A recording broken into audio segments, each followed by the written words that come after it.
But for Glory, we could, again, make the argument that the Mage is the weak spot in his lineup. I don't think it's quite so stark here, because there is the Druid, which is a decent matchup, and the Mage Mirror. But in this first game of the series with Mage up against Druid, it is going to be, I think, a very nice opportunity for Glory to get the win with the Mage and then be left with his aggressive decks to try and target DawN's Mage on the other side. You asked It's for true, it. and I also think it's an opportunity for DawN to prove whether Druid is still viable, and this Malygos version in particular. Malygos Druid has room for Breath of Dreams and even a single copy of Wild Growth, so maybe that's DawN's way of trying to offset the nerf, or at least compensate for it. But we'll see. If he can't get the win with this Malygos Druid, then figure it would have to get through Glory's Warrior instead. He's tossing GA! Right. That's already pretty staggering. I mean, I was going to say you keep the nature studies and the guardian animals just to have as much chance of finding ramp as possible, but is it just too slow now on 8 mana? I mean, I had this question while we were in testing, and Sottle and Abar had played Druid more than me, but that was the survival version. Right. It could be that Don just thinks it's not good enough without guaranteed hard ramp in hand. And yeah, I can't really criticize him because I just haven't seen Malygos Druid post-patch. I guess when you have Breath of Dreams in the deck as well, plus a Wild Growth, like, you do really want to be finding the ramp, but, I mean, by that logic, as he just draws into the Malygos, which is absolutely insane, by that logic, you should kind of be trusting your deck to give you the ramp to get up to Guardian Animals. It's still a question that is far from being answered here, but I definitely think that the consensus amongst the community is go for keeping the GA. I would have to agree. For Glory, though, bit of an awkward curve going up to the Cobalt Spellkin. He would love to just drop elemental allies if he had a second proc on it, like the Violet Spellwings, but the Mana Giant is too expensive to consecutively be played with Mana Cyclone, so I'm thinking it might just be Azure Explorer to have a play next turn into the Cobalt Spellkin. Yeah, it's really, really slow. Like, you don't like playing Azure Explorer against Druid, because even though you can get another big dragon, by the time turn 8 rolls around and you can play the Proto Drake or something, it's just too slow. You're already going to be facing down a big board, most likely, at that point. But then, if you go with the Violet Warden, that's contesting with the Spellkin on 5 mana. I think it does end up being Explorer, but I'm really not happy about it. Neither am I. Any cheap option would have been miles better for Glory. Just like a Solarian Prime could make all the difference in trying to beat down DawN before he gets to pay off on this ramp. Luckily for Glory, though, he is facing down limited ramp. There was, I suppose, the Breath of Dreams that got pretty fortunate in the Malygos, and Nourish definitely does help for the very next turn with the mana discount factored in. That is a tempting proposition. There's also... You can think about Fungal Fortunes because there's a couple less minions in this list for Malygos Druid compared to other Druid builds, I would say. But ultimately, the guaranteed inefficient overgrowth, let's call it, I think you take that. Gee, I mean, you can think about whatever you want. I'm not here to control your thoughts, but as long as you end up picking the Nourish, we're both cool. Oh, man. Berry Dragon? I don't want to spend 6 mana on something with only 5 attack. Yeah. It's technically a curve, though. If you're going Spellkin into Skystalker, you're just playing a whole different mage deck by that point. Yeah, I mean, my thinking is, even if it's still 6 mana, I would just rather play Giant than Dragonmaw Stalker on turn 6. I would agree, but DawN, Glory is just going to go for the Stalker. I wonder how much time he thinks he has. I wonder. The 2 full mana crystals that you get off Nourish are relevant here. You know, you can kill off the Wand Maker with your hero power, so not technically a bad overgrowth. It does come with a slight upside as well. Yep. It's already shaping up for DawN, but it's kind of a big deal that both Mali and Omu are in hand with the Geppetto, because those are the 2 premium results to cheapen with Geppetto. There's still some really good ones, Ysera and Alexstrasza, but less potential to go on a huge burst. Yeah, it does, of course, mean that as soon as he finds Germination, he's pretty much just instantly locking out the game. Yeah. Which does kind of incentivize you to actually not go for Geppetto, as crazy as that sounds. Like, coin... It's tough, though. Yeah. The rest of his hand is... You don't want to toss Swipes, Moonfire, Malagos, and Forest Ward and Omu because that's the combo, but if you don't toss anything, you can't play the Overflow. So I kind of think he was forced to play Geppetto here, but that's bad outcomes with the Beasts.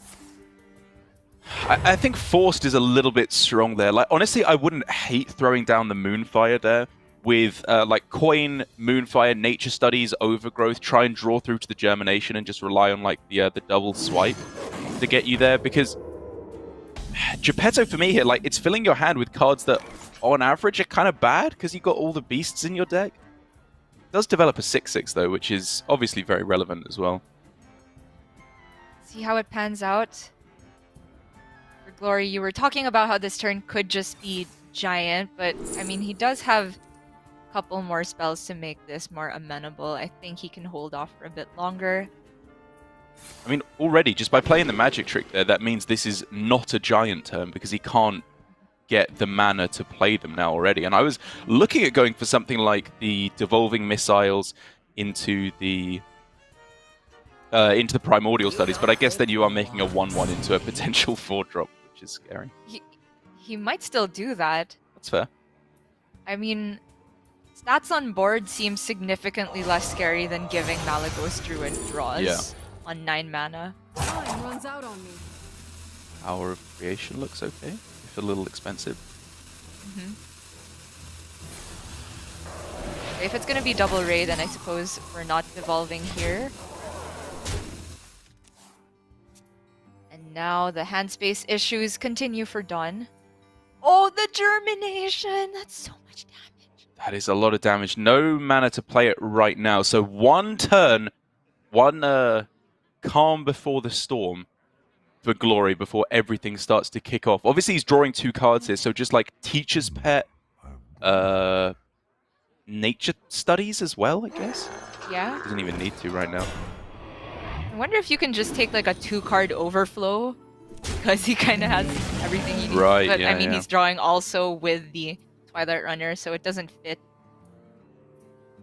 And he can't cycle the Wild Growth at the awkward 9 mana count.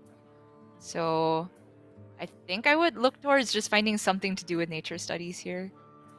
So next turn, he will have 9 plus 15, 24 burst damage available. I guess 25 with the hero power that will be available as well. I'm looking if there's any way that he can try and make that more likely as a setup. I mean, not really seeing it other than just put stuff on the board and hope that something sticks.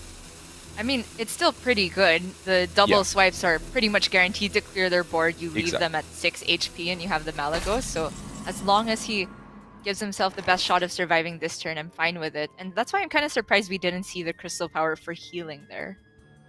Yeah, I was looking at that as well. I mean, either on your face or on the Geppetto, both I feel like had a decent amount of merit. Like, the spell damage is scary, of course. But you're guaranteed clearing it up next turn, outside of some weird counterspell generation, which I wouldn't play around. So I think as long as he protects his health total, then there's almost no way he loses. But Glory, he obviously can't be expecting the full combo just yet. It's quite early. So I would look towards getting at least 1 mana giant down this turn. Yeah, like, there's the obvious play of just Missiles double giant, or like Missiles Frostbolt double giant is available as well. Yeah, I think kill the Geppetto before Missiles, because it might just gain more health. Yeah, throwing out cards. Is this double giants? Okay, can't blame him, but they're gonna get blown out of existence. Yeah, this is where his Glory are going, okay, he didn't get the Malagos off the Geppetto, maybe he just doesn't have it in hand then, and he was trying to dig for it. And then you cry. Yeah, big time cry.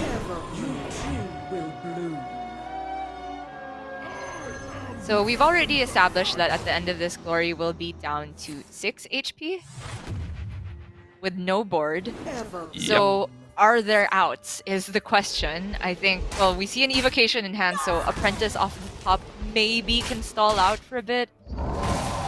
There's definitely outs. It's looking incredibly grim, but there's chaining Frost Novas. You get Frostbolts or Fireballs in at the same time. Like, it's probably not going to happen 99.9% of the time, but you play this one out, I think.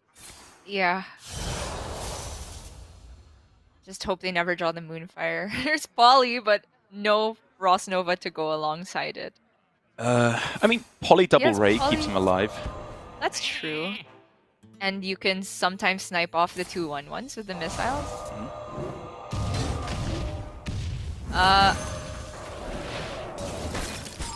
Okay. So there's no singular draw in DawN's deck that gives him lethal anymore.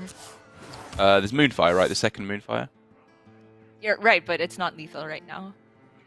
Oh, of course. Sorry, yeah, the Malagos being polymorphed. Sorry.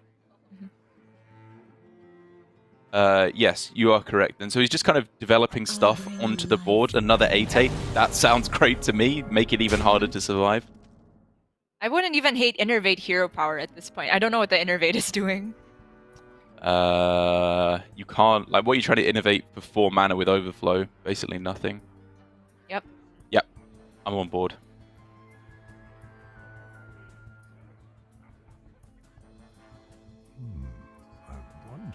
The worst bit is as well that Glory, I believe, threw away the possibility for quest activation last turn by not playing the Cyclone. Because he played Giants a couple turns ago, so now he's back to square one with Elemental allies. Yeah, I don't blame him whatsoever. It's super unlikely that DawN just has the full combo with very few cards drawn. He had 15 in deck. Gyrocopter? It's not even good against the Omus. They've just got one too much attack. Yeah. The Gyros had 1 more health, maybe, but that is gonna be game. DawN takes... I mean, he's played the Mali Druid only twice on stream this weekend, and both times it looked easy for him. Yeah, I mean, honestly, he's just been dumpstering people with this Malagos Druid, looking incredibly powerful. Like, he got a decent draw there. I would say probably an above-average draw. Like, we can talk about the Mulligan in terms of throwing away the Guardian Animals, which I think is one that maybe if we saw him play this in a couple of weeks, he might do differently. But maybe he's come to the correct conclusion that we were saying it feels like a very vulnerable deck in the early game. You have to hit the Overgrowth or the Breath of Dreams in order to be able to get ahead in the early game. And that is, to be fair, what he went for. Yeah, or the Nourish in a roundabout way kind of just made up for his Overgrowth. And I think the early game decisions were on point for DawN there. And far cry from what we were seeing from him the other day when there was some really weird incident with wrathing and not being able to overflow after it, but hitting the exact right card to make the turn good anyway. But now we get to see DawN on some other decks. Of course, his Demon Hunter has been banned away, so it's between Weapon Rogue and his own Tempo Mage. Yeah, exactly. It's going to be probably a pretty good run of it for DawN at the moment, being 1-0 up. But it's a different side of Glory that we're getting to see. We haven't seen him in these tough situations for quite a long time because he just sailed through to the World Championships at the end of the last season. But now potentially still looking at relegation if everything goes wrong for him. The pressure, or at least the hint of it, is going to be starting to set in. So when we come back from the break, we're going to see if Glory can keep his nerves under check and play the clean Hearthstone that we've come to expect from him from his miraculous run last season. We'll be back after this.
Thank you for joining us here for Hearthstone Grandmasters. It's the 7th and final week of the non-playoffs portion of Grandmasters, and also the last week of Round Robin. So we're finding out everything we need to know before we head into playoffs, the most exciting week of the season, in my opinion. But this is a very close second, because Glory is still in potentially that awkward position of going through to the World Championships and being relegated. Extremely unlikely. He'd have to win lose 4 series of Hearthstone in a row, I believe. And to be fair, DawN is in the exact same predicament right now, just without the consolation prize of also going through to the World Championships if that happens.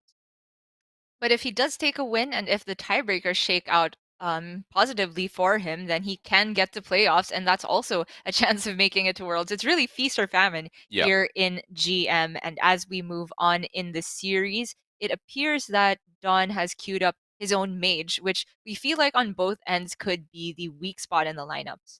Yeah, I think more so for DawN, because obviously Glory had Face Hunter, which was banned away, and he's still got the Warrior and the Demon Hunter, which feel like pretty good matchups. So if DawN can get the win with this mage in this game, I think he is looking in an incredible spot to being going all the way to a 3-win victory here.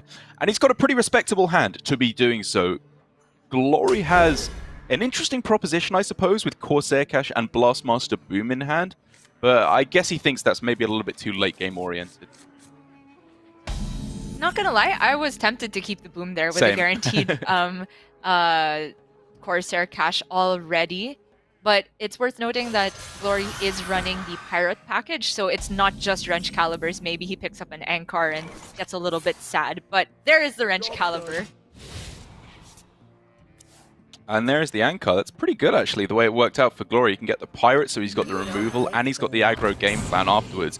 DawN, on the other hand, obviously keeping Shen Vala. The litmus test in APAC is that if your Shen Vala makes a 5-5, you're doing something wrong, because this literally always comes down on turn 3, and it literally always dies.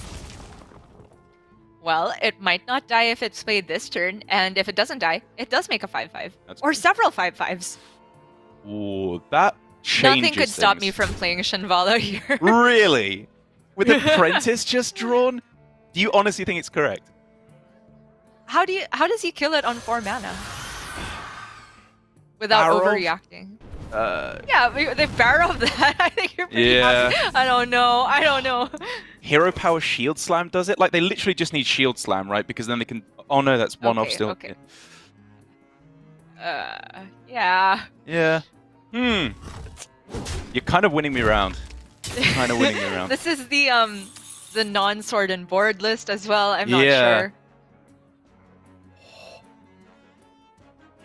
Maybe you But were just anyway, supposed to. I think DawN is still going to end up with a pretty good spot, right? The obvious upshot of playing the Violet Spell Wings first is that's just more spells if Glory kills them for the big Shenvala pop-off in the next turn. My problem with the big Shenvala pop-off by turn 5, or going into Warriors turn 5, is no matter how many 5-5s you make, they're still dead to Brawl. Exactly, and so that was going to lead me into my next point, which is that unless you can get specifically a double activation, I would very much like to see Apprentice not played with Shen Vala, because you can still get the same amount of spells, and you just end up a little bit less susceptible. But he can get the double activation here, so it will be just another litmus test, I suppose, of whether or not you have the Brawl. Oh, I mean, even here, though, just because you can get the double activation, should you get the double activation? Like, I think that's all his hand does, right? He doesn't have, like, Evo, Cram Session to fall back on for the next turn. I'd be inclined to go for the all-in since he started with it already. But the all-in would involve, like... Well, then again, you can Ray of Frost, Arcane Breath your 1-1, and then just use the missiles, and you don't have to use the second half of Ray of Frost, so it's not that bad. Runs out on me.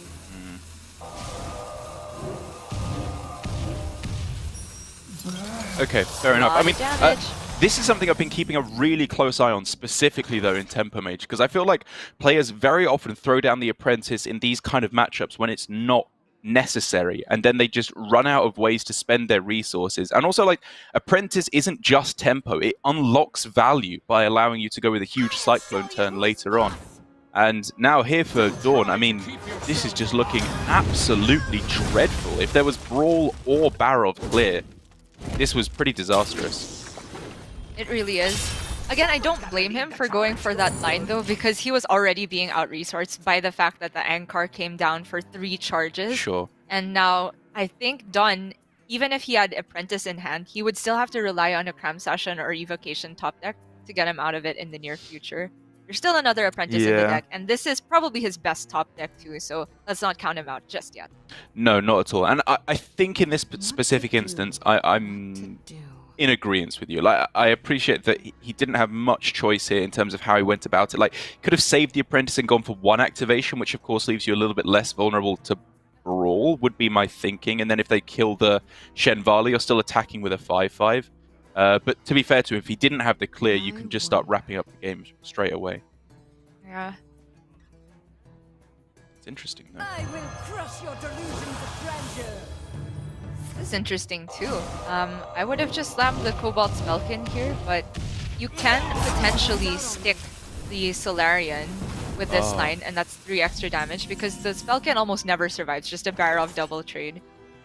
I mean, I would have done it differently again. I think you just go missiles and then play the Solarian afterwards, because like it's so likely to get it clear. All you need is 1 damage on either of the minions, and the ping can finish it off, and then you just have a full health Solarian.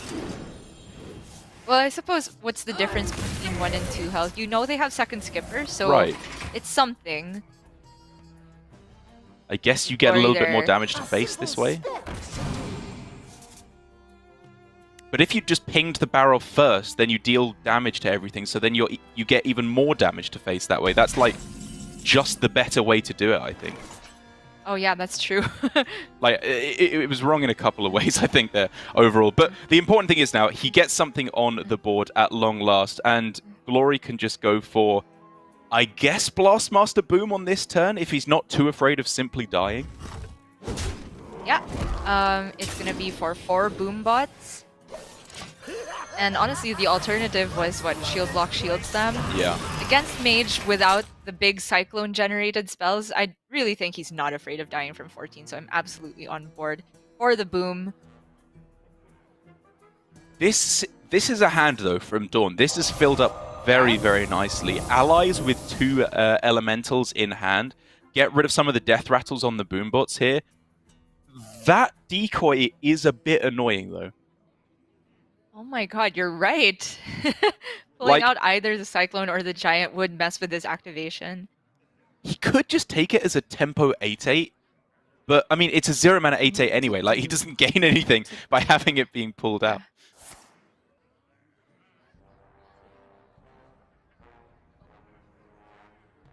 Siles? Yeah.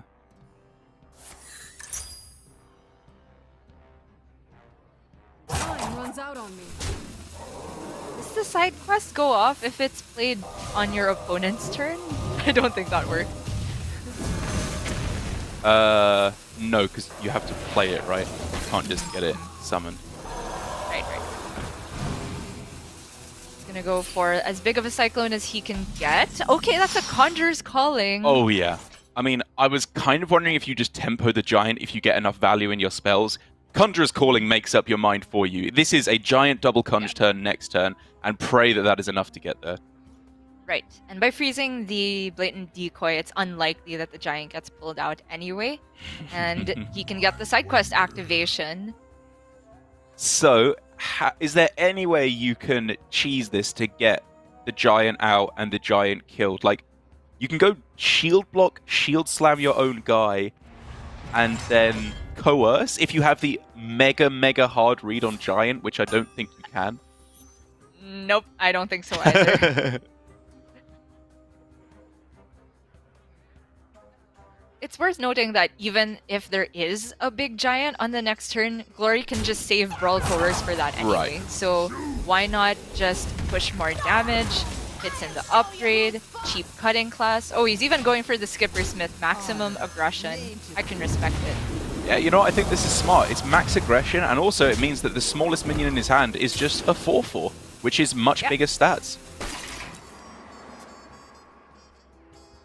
Okay, this is it.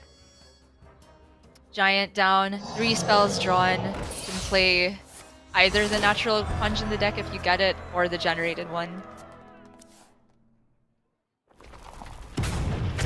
Oh no, a bomb! That's part of the side quest. Oh. 2 bombs! Hello? Oh. Okay, so we need some taunt. We need some healing. Go That's again. Walking Fountain part of or the bust. job. It feels like Walking Fountain or bust. Oh, he's going Ice Barrier instead. Okay. You can stay alive on board with that. Right. Combustion, I think. Okay, Arcane Breath.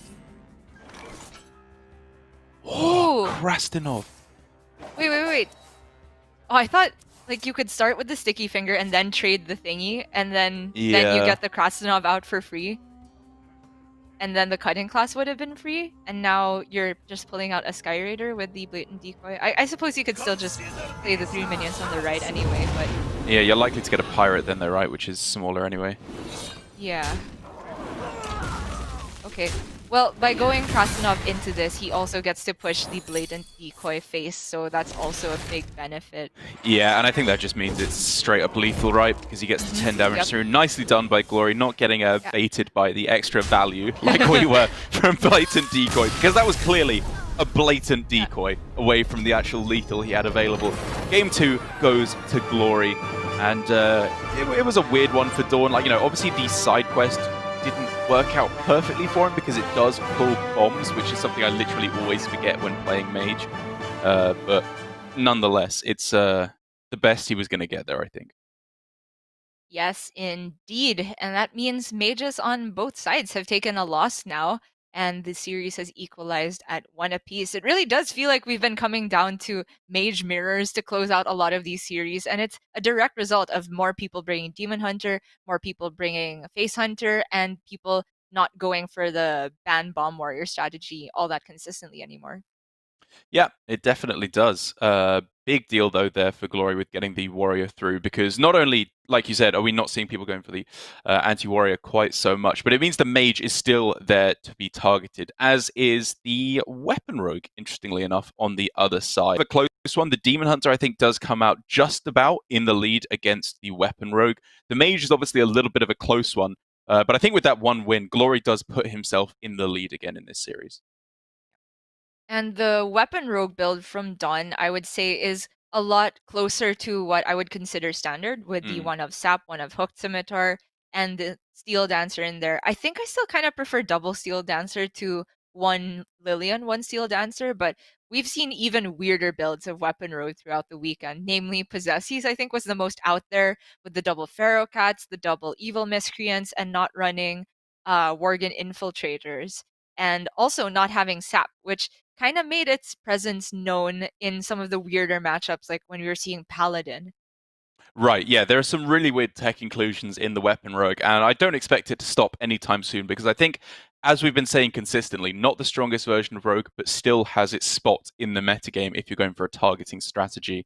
I just got word that we do have to go to a break here. I don't know if we're trying to sort out some difficulties to make sure we get the players in the game smoothly as possible, what with this being such an important match here for our players here in Grandmasters. So we're going to go to a very short break, and when we come back, Game 3 of DawN versus Glory. We'll see you then.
We've got everything fixed with our players. Apparently there was some kind of an issue where my face was appearing on the game board, which honestly, I think issue is a bit of a strong word there. I think an upgrade is more appropriate, but I'm sure not everyone would agree with me, Gia.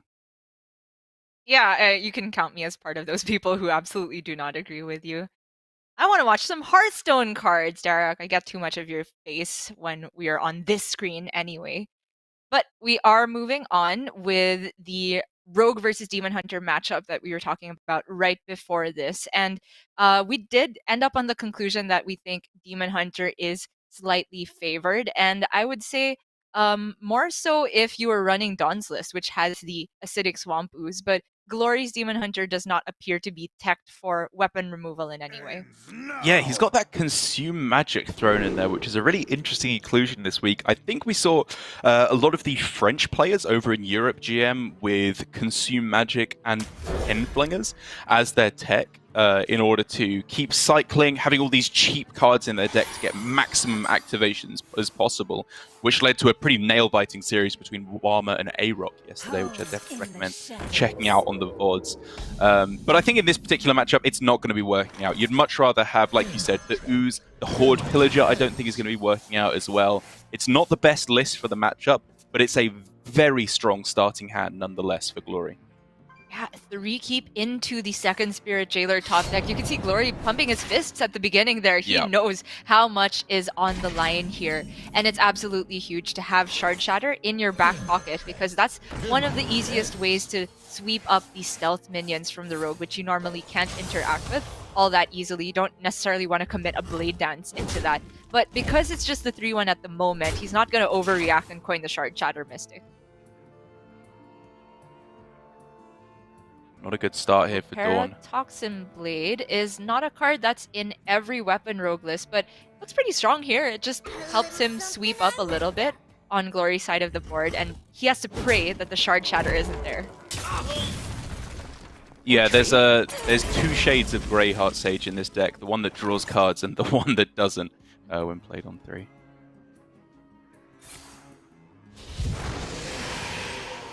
Soul Shear. There was some it was worth thinking about Shard Shatter just to get on board there, but True. Ultimately you never know when the Rogue is gonna Secret Passage and then dump for like 3 stealth cards in one turn. So I think it's fine to hold on to it, even if Glory remains behind on board. Yeah, I absolutely agree. The turn here, I think just ends up being Marrow Slicer to set you up for Glavebound or just punching in the face with Soul Shard next turn, but it looks like he's thinking about just getting the 5-5 on board, actually. 5-5 possibly tanks some damage from the Lillian, which is worth considering. But I can see your point for Marrow Slicer, because you can get rid of both halves of Lillian between the Shard Shatter and Blade Dance, and also whatever done the next turn. It's just a question of, would you put them on having a big weapon play the next turn, or a big minion play? So let's say it's Self-Sharpening Sword, Deadly Poison. You'd much rather have the Soul Shard on board, but if it's Jandis, I think you'd much rather have the Marrow Slicer equipped. Yeah, and I think if they had the weapon hand, it would have come down, right? Like, specifically turn 3, I'm pretty sure they would have developed the Self-Sharpening Sword instead of the 3/3 Toxin Blade in hand. So in the end, I do like the weapon here, just because the curve with Lapidary was just a bit ugly. Like, next turn doesn't really have a strong play in any way. Right, it just, if you go Lapidary there, the Blade Dance gets stranded for quite a long time. Yeah. So on average, I think this is safer from Glory, and the expected play from DawN, which is Jandis this turn, will be largely punished. Yep, I don't think he has a choice, though. Just play your Jandis. Hope that you get some big, juicy minions. One big, juicy minion, I guess. Still an enormous amount of stats for the amount of mana that he's paying. So DawN just has to hope that it's not both clears. Like, I think you can reasonably expect a Shard Shatter here, but even then you would have Lillian and Rotnest Drake still alive. But it's the Shard Shatter plus Blade Dance, which is extremely backbreaking.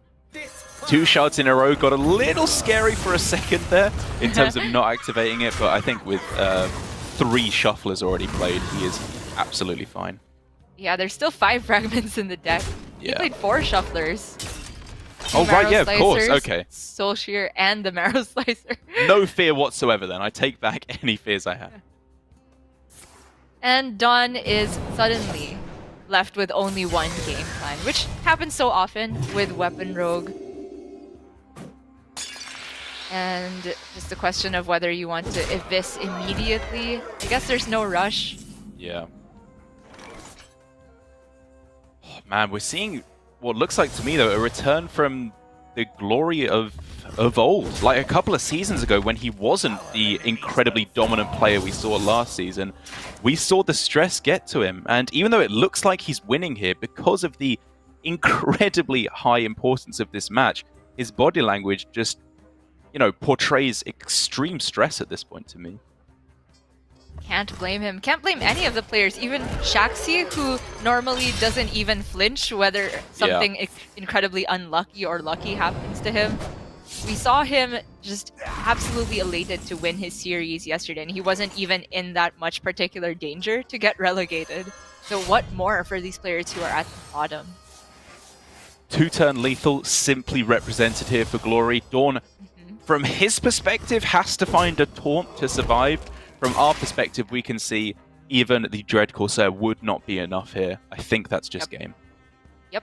Without Jandis to generate something that can't be accounted for in the deck, there's absolutely no outs. He is not running the Miscreants that Possessi is, so no chance of generating Titanic Lackeys either. And that is a very clean game from Glory.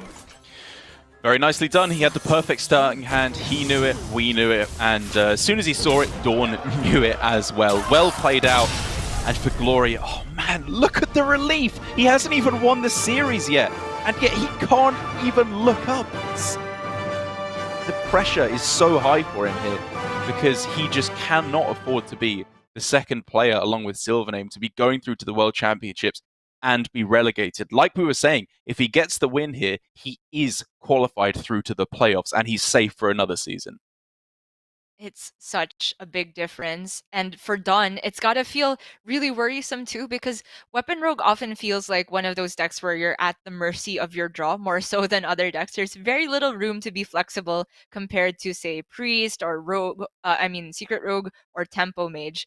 So between losing with that deck and seeing Alutemu get reverse swept on it yesterday, it's got to be super scary for DawN to think about how he needs to get through with it against Glory on top of winning a mirror to have a shot in the series. It's got to be rough. I mean, you know, we're talking about Glory feeling the pressure because he doesn't want to, now that he's set the expectations so high, let his fans down. But DawN, on the other side, he was right on the edge of being relegated at the end of last season. And now that he got through to Division A a little bit earlier on this season, he quite clearly was thinking this is a changing of his fate. Things are starting to look up. He can maybe get through to playoffs and start looking at qualification to Worlds. But now, once again, the darkness calling again as he's potentially going down to 7th or 8th place here and looking at another relegation bracket. The darkness calling, but haven't you heard the saying, Derek? It's always darkest before the dawn. DawN can still do it. Absolutely. At the beginning of the season, he had so much improvement compared to last season, I have to say. And when he was starting off in Division A, I think there was a noticeable difference in his mental state. And this is where DawN is most vulnerable when he's starting to doubt himself. So I really hope for his sake that he can overcome this biggest hurdle of getting in his own head. Me too. I mean, honestly, I hope that for both of these players. These have been two of the most susceptible players to poor mental states, letting the pressure get to them. But so far, I don't think there have been any massive, obvious glaring errors from our players, aside from a couple of technical mistakes along the way, but pretty minor ones. Well, we're heading into the Tempo Mage mirror, and if we're talking about flexibility and decision denseness, this is the matchup that has pretty much the most compared to almost any other matchup in the meta. Decent start, however, though. Doesn't have much card draw. Yeah, both players running a little bit low on the value, I suppose. I absolutely agree, of course, with Glory keeping the Shenvala in his starting hand and just ripping the devolving missiles here, even if it doesn't work out perfectly. Getting rid of the missiles is a big deal on the other side. Yeah.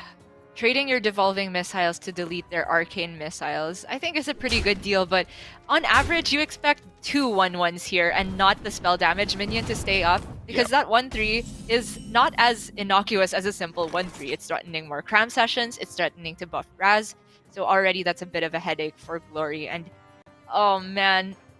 This turn is the last slow one though. After this, it looks like Coin Cobalt into the big Shinvala pop-off. Yeah, it's going to be a tough one, isn't it? Because if Glory gets a 1-mana spell next turn, any 1-mana spell, I think he'll probably just let rip with the double activation with Sorcerer's Apprentice. If not, then I absolutely agree with you. It's very much looking like a Coin Spellkin turn. But the important thing is, I think this is one of the instances where you don't tempo Shenvala. The upside is potentially so high if you leave it here, so I like the play. And also having seen from DawN that the turns have been relatively slow in terms of development, you can put them on having things like Ray of Frost, but that's the 1-mana spell you were talking about, so we're looking at double activations as early as now. We are looking at... Well, I think Dawn's face says it all. He knows exactly what is coming right now. Arcane Breath is an insane card to develop is this here ever as well. triple? Oh, Okay, not this it's time. not the triple. Very, very close, though. I think we saw Chonsu versus someone end in a similar fashion. There are tempo mage mirrors that go back and forth and down to the wire, but Shinvala can stop the game before it's even started sometimes. Love the holding there from Glory at the end with the single Ray of Frost. If his apprentice survives, although it obviously seems unlikely here, Spellkin plus triple spell on the second turn, is available. And if not, just Mana Giant is available next turn to be thrown down. Crazy. And I can't believe it, but it's even crazier than DawN having active Malagos in tempo mage. Yeah. But I can't even think of what spell is good enough here. If he were going into 7 mana, the Flame Strike I would take all day long. Yeah. But maybe you settle for like a cheap Nova from that to pair with Mana Giant at some point. Well, the first question here is, do you play a 5-drop? I think you have to, even though you're leaving the apprentice alive, just because double Ray of Frost is way too weak here. Yep. I think he's got to set up for something better with the Malagos. You can also think about Cobalt Spellkin, but in terms of overall impact, I think he needs one of those cross-board sweepers, whether it's Nova or Flame Strike. That's Flame Strike. That has to be the pick here. And now, he sets his sights to surviving until 7 mana. It's doable! That's the out! Yeah, oh my goodness, is it the out? Is it the out? I don't even know anymore, Gia. He might just die on the next turn. Apexis Blast! Okay, not the best. Yeah. It's probably just combustion so you can play the Mana Giant, right? Double combustion. Yeah, okay, 1 combustion and then, play the Mana Giant. You also get the Shinvala activation. Yep. You go all in the turn before the Flame Strike. Oh, Gia, this is going to be so close! Okay. It really is. Oh, he goes for the Conj instead, which I suppose is similar stats to how much you would get off Giant anyway, and you get to maintain the twin spell in hand. It's probably just better use of resources for Glory here. Arcane Breath into Nova could be the lifesaver for DawN. He's got Arcane Breath. He's just got double Ray of Frost. Like, he's unlikely to die on the following turn.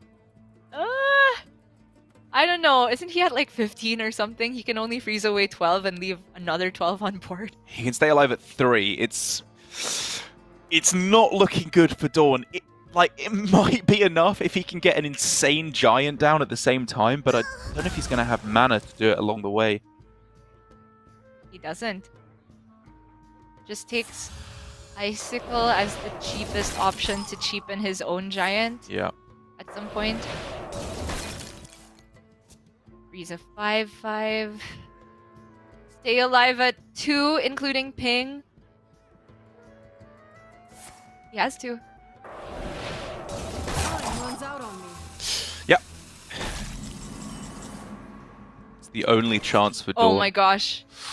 That could just be lethal. Yeah, I don't mind starting with that. It